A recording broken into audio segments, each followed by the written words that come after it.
Who am I, you ask? And who do I stand with?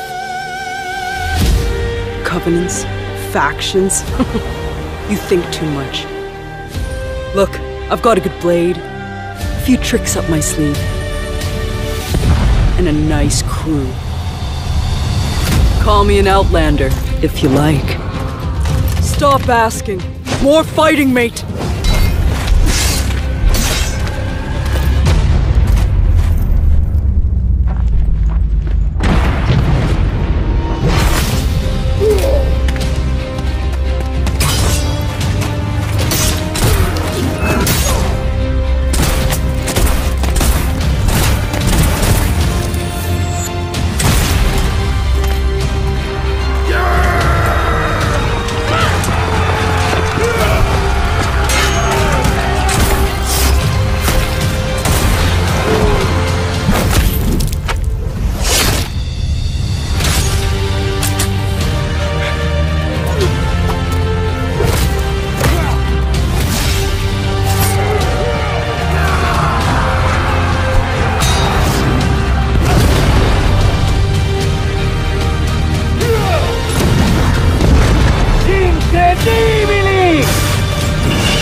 Well, until we meet again.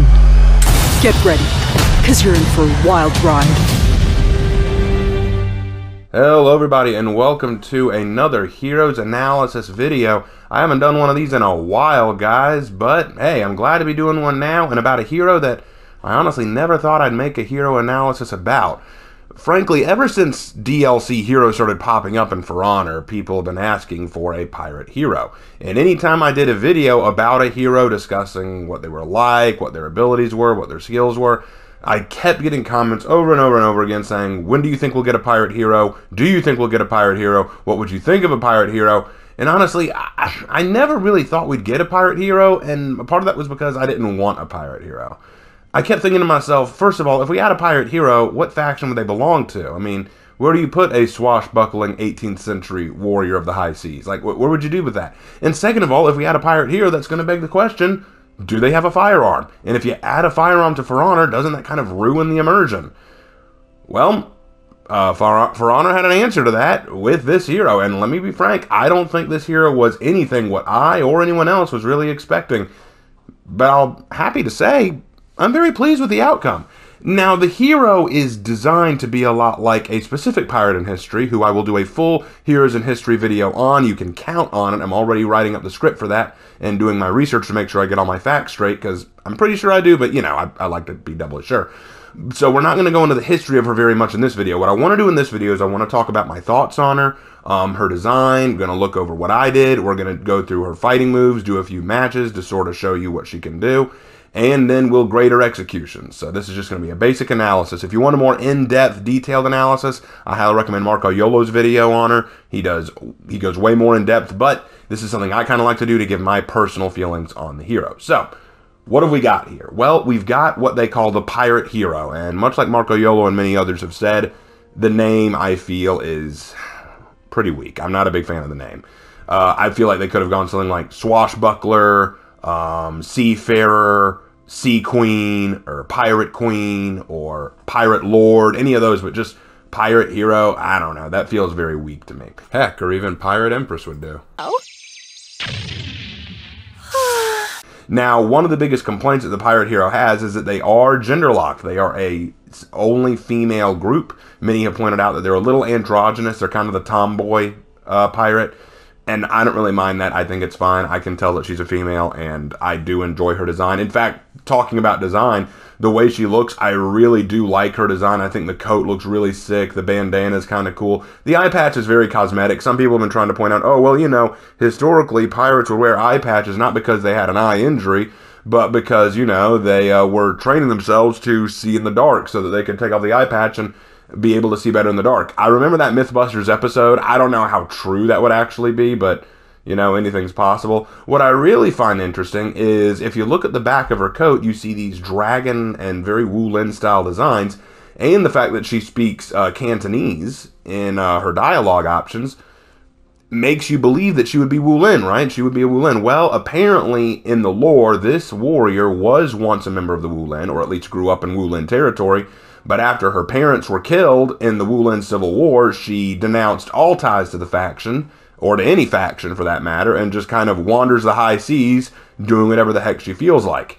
Which kind of ties into who she's based on, but again, we will get to that later.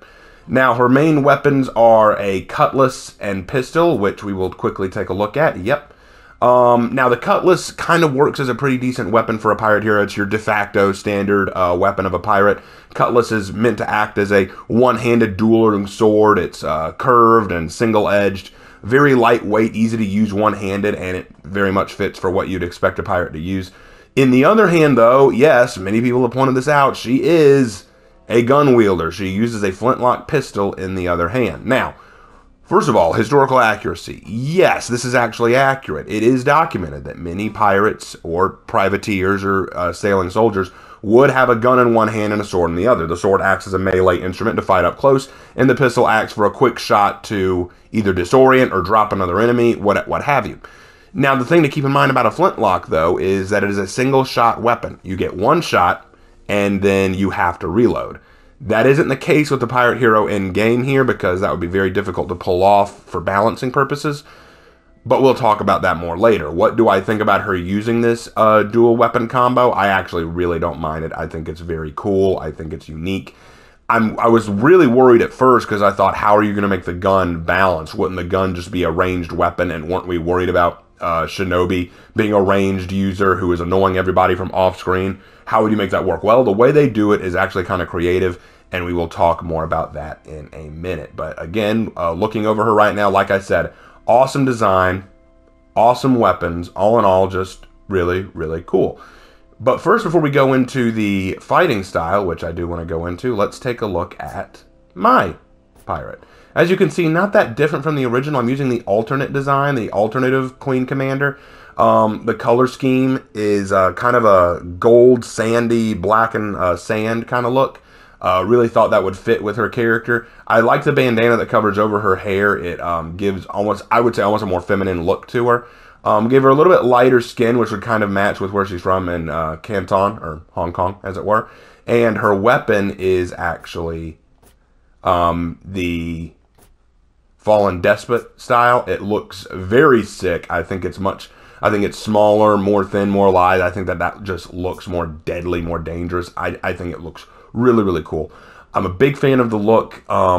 Frankly, you know, I know that it looks a lot like the default, but sometimes it's hard to say that the default ever looks like the best, because for some heroes, you look at their default and you go, this is terrible, I can't wait to get better gear. But frankly, her default looks really awesome. Her design is really, really cool. So now that you've seen what she looks like, it's time to talk about how she fights, and we got a lot to talk about there. So let's get to it.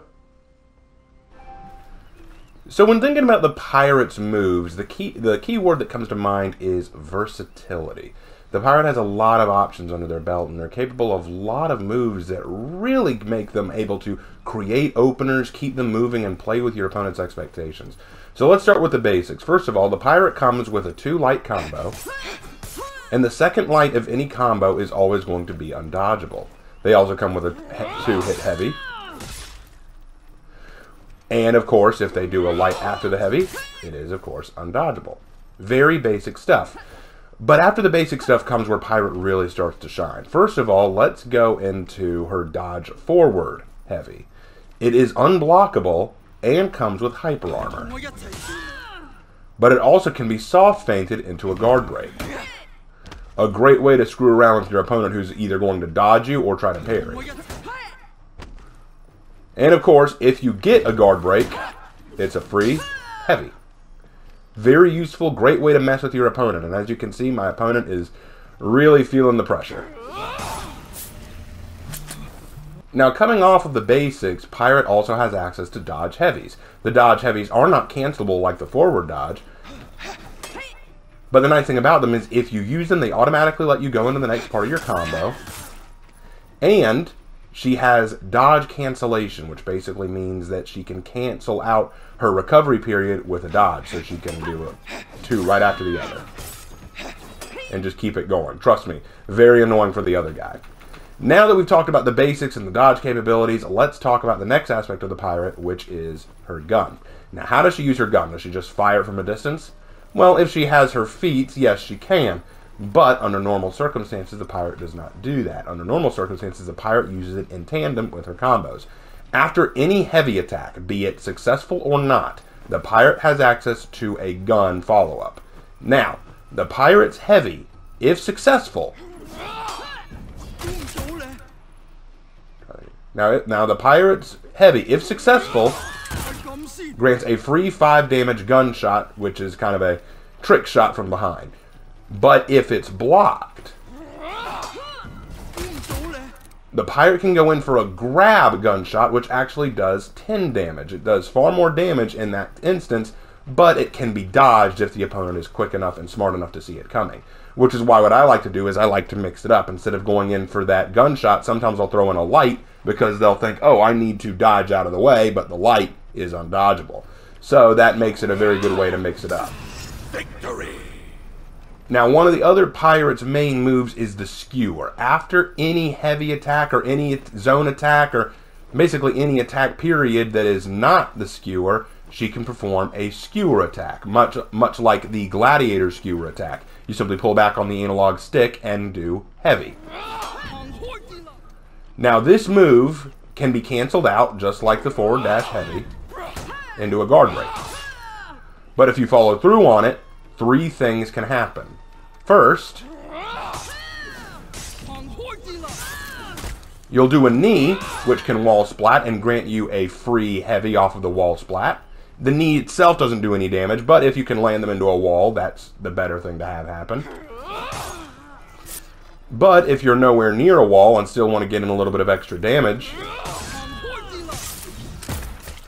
you can do a point-blank range face shot with the gun.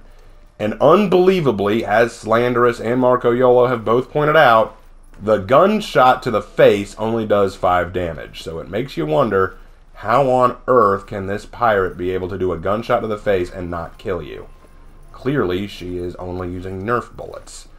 However, that's not the most unbelievable thing about the pirate. As you've probably noticed, at no point does she ever reload.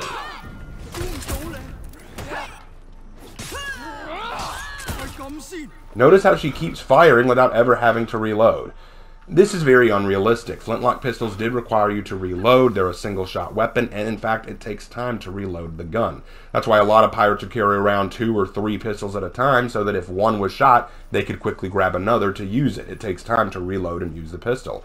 Also, another thing that I like is that she always uses the gun from close range unless it's one of her feats. The reason I like this is because even though the flintlock is technically a ranged weapon, it is very unreliable in terms of accuracy. Flintlock pistols were not super accurate. You would want a much longer rifled weapon or a musket or some kind of longer barrel weapon to get more accuracy. A flintlock pistol this size probably wouldn't be that accurate, so she always makes sure to be in close when using it.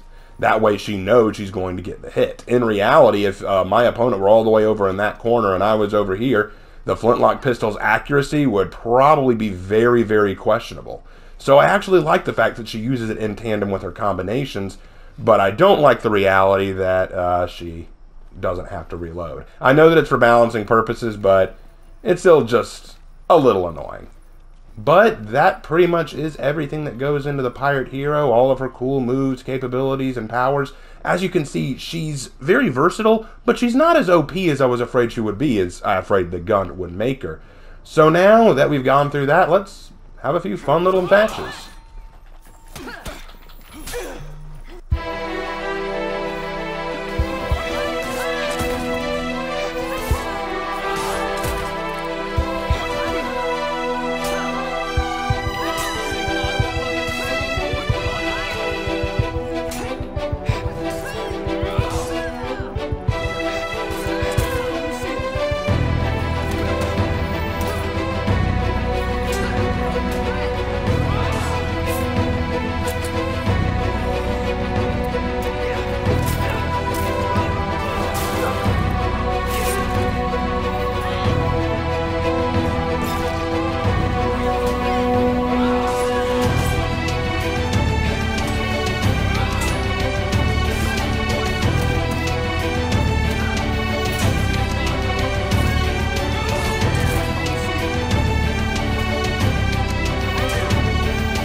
Now, before we wrap up for the day, before we finish everything up, now that we've gone through the fighting and all that, let's talk very briefly about her feats. I don't usually talk about these, but they are worth talking about because they do highlight some of the pirate's abilities. So I'm not a huge fan of the first one. It is a quick way to get in some damage. Essentially, it's a bullet shot that does a minimal amount of damage, but decreases our overall defense. As you can see, his defense has now been lowered. The second one is also one I'm not too big of a fan of. It fires off a small area of effect range gun. Now, the only cool thing about it is the animation. As you can see, it's very easily dodged, so really I don't see the point in it. I don't really like running it that often. The third feat, though, is pretty top tier. It's a ricochet bullet, or blunderbuss bullet, I'd call it. When it fires, it does bleed damage, and if there's an opponent close to the opponent you're targeting, they both will take bleed damage. And finally, and probably the coolest and the one that everyone likes to run, is a portable, long-range Jormungandr Ragnarok hammer. Not only does this attack do damage, and not only is it really hard to get out of the way of, but it also knocks your opponent on the ground. As you can see, top tier. And one of the cool things about the pirate is that the pirate is capable of accessing any of her feats while in a combo.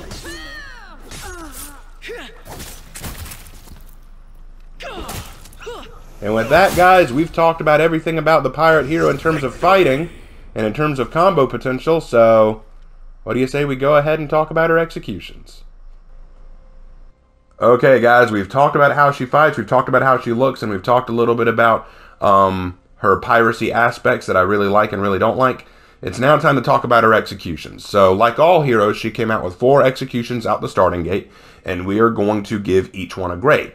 Now, keep in mind that when I grade executions, some people get very confused on this. I grade executions based on, 1, their realism, like how realistic they would actually be. 2, how cool they are, like how awesome they look, how fun they appear to be, like is this a fun execution to do? And then 3, we have to take into time, like how long does it take to get this execution done? Because one thing that really matters in For Honor is length of time that it takes an execution. The longer an execution, the more health you get back, but also the longer the execution, it means you're more vulnerable. And so we do need to take into account how long is this execution going to take. So with all that in mind, let's go ahead and take a look at her execution, starting with Pirate Sanction.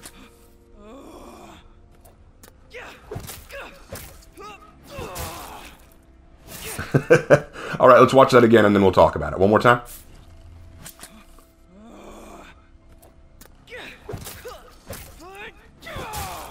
Okay, so let's talk about what's going on here. The pirate is going to fire off a shot, but notice the way she holds her gun. Notice how the powder goes out, but there is no bang, there's no shot. That's actually a very realistic problem you would have with a flintlock or a black powder weapon. If the black powder is not properly handled, if it slips out of the side or if it gets wet or any of these kind of things happen, the black powder will not ignite and the gun will not fire. Misfiring is a major problem with flintlock weapons, and once you misfire, you can't just try to keep pulling the trigger and fire over and over again. You have to clean the gun, reload it, find out what went wrong. There's a lot of process that goes into that. So this is a very realistic problem you would face. So then she gets angry and groans about it, and then decides to punish him. So here's the groan. And then bash, bash, and then stab through the back. Very solid, very fluid. I think the problem I have here is I don't like the groan. It's comical, but I feel like a pirate would be very much aware of what happens when the gun doesn't work. Like, okay, gun didn't work, immediately shift gears. Because if that warden had been smart, he would have moved a lot faster. I also don't like the way the warden is kind of slowly winding up. A lot of people like to point out, oh, you know, they're super tired or exhausted from being beat up the whole match. But look at this, like, really slow haymaker. Like, I don't know what he was trying to do there. The stab through the back is definitely deadly. I think the problem we have here is time that it takes. If she didn't stop to groan and just immediately went in for the bash, it'd be a lot quicker and would be handled a lot better. So I'm going to give this one a 9 out of 10. I think it's done very well. Her ability to switch the gun into a bashing, bludgeoning weapon to knock the warden on his knees is good. I like that she finishes off with a stab through the back, which would be deadly. Very well done. 9 out of 10. I think that's a fair grade for this one. Very cool. We can still use them as clubs!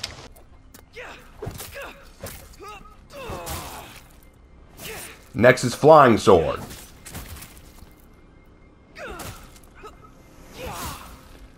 Very cool. Okay, so it's a little hard to see what happens. So she throws the sword into his stomach, which is cool enough, but I have to admit, I don't like it. First of all, by throwing your sword into his stomach, you've disarmed yourself. You've basically removed your weapon from your hand. Second of all, people always get this idea that a blade will just so easily go into a person's body.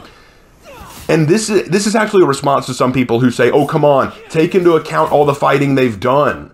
Like, you always question how easily they do the execution. What about all the fighting they've done up till now?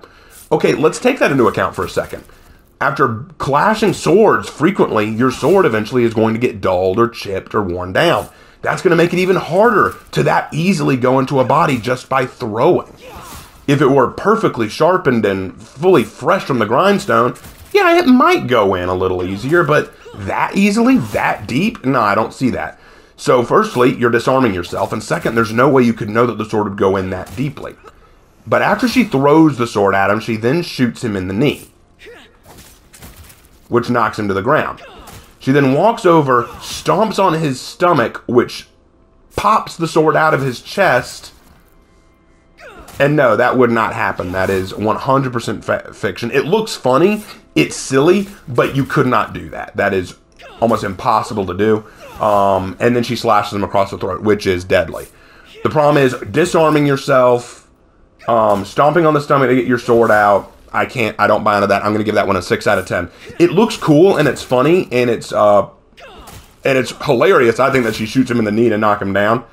But nah, I don't like the idea that she disarmed herself like that. So I'm going to give that a 6 out of 10. And I don't like how she stomps the stomach to get the sword out. So all that does not work for me. 6 out of 10. Still cool, but 6 out of 10. Next is Bullet Dance.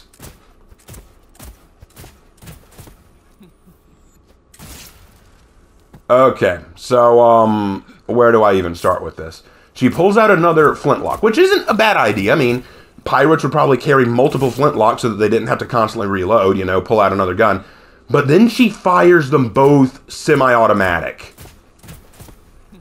And, yeah, do I even need to say what's wrong with that? Flintlocks could not do that. I want to know, where did she get the cheat code for infinite mags on this single-shot weapon? Actually, some people have pointed out that this looks more like what would be a cowboy execution than a pirate execution, because I could see a cowboy with twin revolvers doing that, but no. A pirate doing that? No, that is 100% inaccurate. In fact, it's kind of funny because we just went over how a flintlock could be unreliable in terms of not only accuracy, but also in terms of reliability in the firing. But here she is just unloading these multiple times at the dude's feet, making him dance. Now, it's funny, and then she shoots him twice through the eyes, which, again, funny, silly, cute, but not realistic. So from a realism perspective, I gotta give this one a 2 out of 10. This is a 2 out of 10 in terms of realism. I know that some people aren't gonna like that grade. Trust me, if I wasn't grading for realism, this would probably get an honorary 10 out of 10, because it's hysterical. It's excellent seeing this guy bounce around dancing to get away from the bullets and then pop. So definitely an honorary 10 out of 10, but grading for realism, this is a 2 out of 10. There's no way to defend this. Very cool. I love doing it. It is such a Chad move. It's an overbearing move. It's really, really awesome. So an honorary 10 out of 10, but officially 2 out of 10. All right now, you wise guy, dance!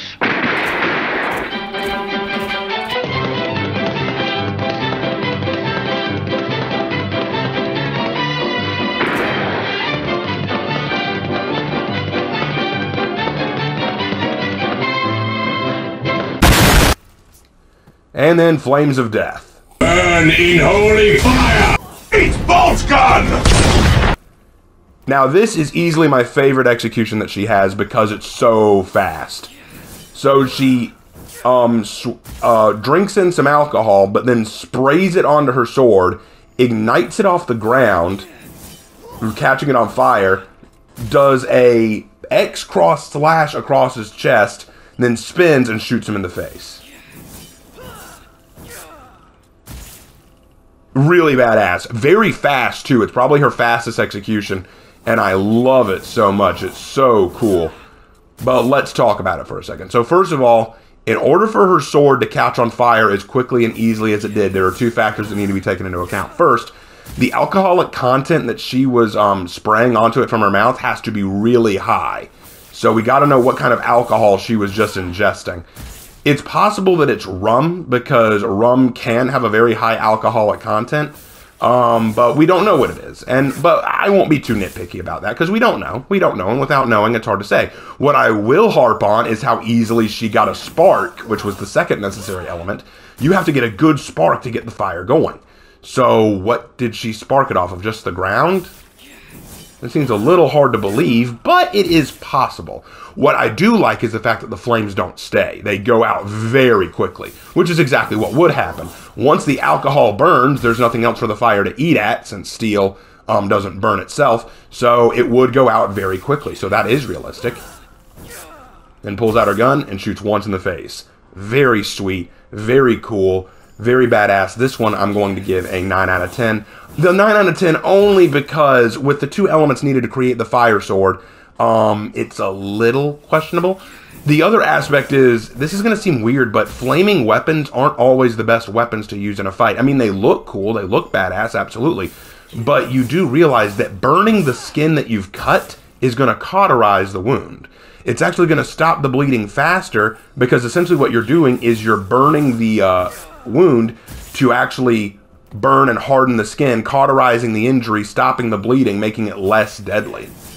Luckily, she does finish him off with a gunshot to the face, which obviously is deadly, but the sword part would not be. Ironically, the fire part was not necessary, even though it looks so cool.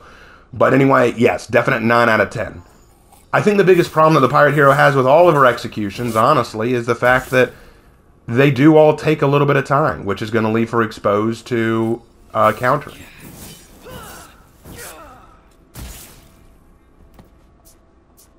But all in all, really cool, guys. So, final thoughts about the pirate hero. What can I definitively say? When people asked me if we could get a pirate hero, or if I'd want a pirate hero, I always said no. I don't want a pirate hero. Because I was afraid of what that would mean for Honor. But then when they announced that we were getting a pirate hero, I thought, okay, let's just hope for the best. And the fact that she's probably going to be Wulin or Chinese or based on Changsha, awesome. I'm willing to accept that. And then the hero came out, and honestly, I really like her. She's not as OP as I was afraid she would be. Her gun is not used as this ranged monster that can be just shot off screen and just terrorize the enemy team. She's not so strong that she can't lose to other base players. Her moveset, while versatile, leaves openings for players to counter her, so that's really cool. Her design is sick. I love the way she looks. Most of her outfits look really neat, with maybe a few exceptions. And her executions, while they take a little bit of time and some have some very questionable realism features, they don't break anything for me, and I think all four really fit her fighting and playstyle and personality. When I look at the pirate hero, when I think of her personality, I think of a girl with just nothing to lose. Someone who's seen a lot of crap, seen a lot of struggle, seen a lot of strife, but she's overcome all of it. She doesn't really ally herself with any factions because in her mind, what's the point? What's the point? Because she was once part of a faction, but ended up losing everything in that faction. So now, why join with any side when you can profit off of your own gain, profit off of what you do? And she's an opportunist out looking for her next treasure. She's really awesome, really cool. Whether you love her or hate her, I think that she was an excellent addition to For Honor, and I can only see the possibilities that adding her has now created. Now, do I think we'll get more gun heroes in the future? I don't really know, but I also kind of hope not. I don't want a lot of other heroes running around just like her, because I think that what they did with the gun in this was very creative and very well done. I don't think you could repeat something like that very easily. Like, people are talking about now getting a cowboy hero. I hope not. I think that this is either the last or one of the very few gun heroes that we get in For Honor. But in any case, my advice in playing Pirate is, don't focus too much on dodge-heavy attacks. Focus on mixing it up, decide on different playstyles and different ways that you want to get in, and also don't rely too much on the gun bash. I know that it's very tempting, but sometimes your enemy's going to know what's coming. So I think it's best to just mess with your enemy. Pick one style of fighting or one style of attack, and then once your enemy gets used to you doing that, switch it up so that they don't know what to expect. There's so much fun about the pirate. There's a lot of really cool ways to implement her, and I know that you guys are creative people and will definitely find your own ways to do it. So thank you guys for watching this video. I hope you enjoyed hearing my thoughts and analysis of the pirate hero, and I will see you in my next video. Take care.